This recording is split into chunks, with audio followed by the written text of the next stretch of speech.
လွန်လေပြီးတဲ့ဘဝတစ်ခုကမင်းတို့9ယောက်ရဲ့ငါဖရာရဲ့ထို့တငယ်ချင်း6ယောက်ပေါ့တက္ကသိုလ်တစ်ခုကိုသွားပြီးပညာသင်ကြတယ်တက္ကသိုလ်ကနေပညာစုံလို့ပြန်လာလိုက်ကြတော့တဲ့အခုလိုကားတွေရထားတွေလေးမြန်နေမကြည့်တော့ကုန်းကြောက်ရောက်ပြန်ကြတာလမ်းခုလတ်တောကြီးထဲမှာလဲတွေ့ရောတောကြီးထဲမှာရောက်တော့ကလေးမလေးလှလှလေးတယောက်နဲ့တွေ့တာကလေးမလှလှလေးနဲ့တွေ့တော့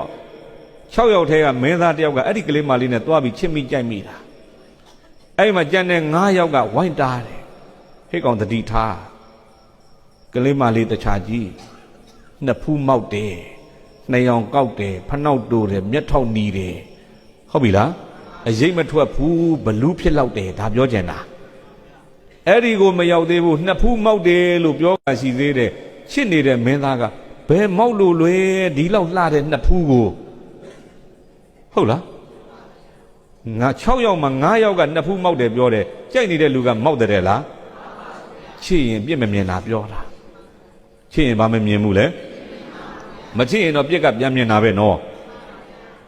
ငငယ်ကကြာနီကန်တရားပဲဒီနေရာလဲနာဘူးတယ်တငယ်ချင်းတယောက်မင်္ဂလာဆောင်တာတဲ့မင်္ဂလာဆောင်တော့သူ့တငယ်ချင်းတွေလှမ်းဖိတ်ဝေးရလာတဲ့တငယ်ချင်းတွေကခရီးကဝေးတော့နောက်ကျသွားတယ်မင်္ဂလာဆောင်ကပြီးသွားဧည့်သည်တွေပြန်သွားမှသူတို့တငယ်ချင်း3-4ယောက်ကရောက်လာတော့သူတို့သမီးနဲ့တွေ့တာ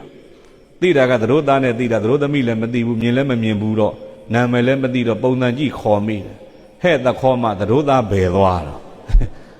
သူတို့သားကကြားတော့ထွက်လာတယ်ဟိတ်ကောင်တွေဘသူသခေါ်မှလို့ခေါ်တာသူ့ပဲကွာနာမည်မသိလို့ပုံစံကြည့်ခေါ်လိုက်မိဟာအဲ့ဒါငါမျိုးသမီးနာမည်မသိရင်လည်းသခေါ်လို့မခေါ်နဲ့သဘောလေးလို့ခေါ်ကြပါ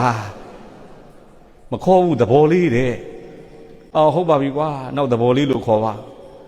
3 နှစ်လောက်ကြာတော့အဲ့တငယ်ချင်းတွေပြန်လဲလာတယ်လင်မယားကရံဖြစ်ထားတာဟိုကောင်တွေကမသိဘူးအမျိုးသမီးမမြင်လို့မေးတာပေါ့ဟဲ့ကောင်မင်းသဘောလေးဘယ်သွားမပြောပါနဲ့ဒီသခေါ်မှကြောင်းဆိုတာလေ